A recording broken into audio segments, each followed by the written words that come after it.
başkadır. Bu sevgi dünyası şirin dünyadır.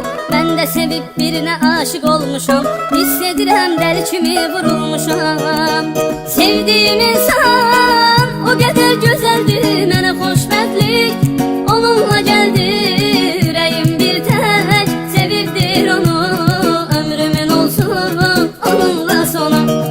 Onu düşünen seven yüreğim var benim, şükürler olsun meleğim var benim. Daha bu hayat yıkabilmez ki beni, yaşamak için bir gereğim var benim. Onu düşünen seven yüreğim var benim, şükürler olsun meleğim var benim. Daha bu hayat yıkabilmez ki beni, yaşamak için bir gereğim var benim.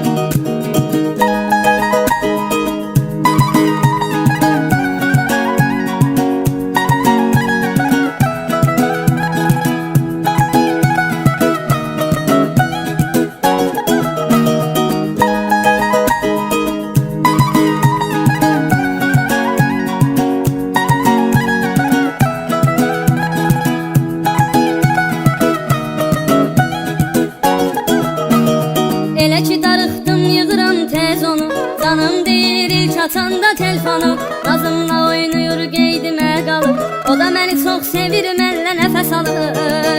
Mənim ona qarşı sevgim sonsuz, yanımda yoxsa ölərəm onsuz. Mənim həyatımın mənasıdır o, gecə yuxularımın rüyasıdır o.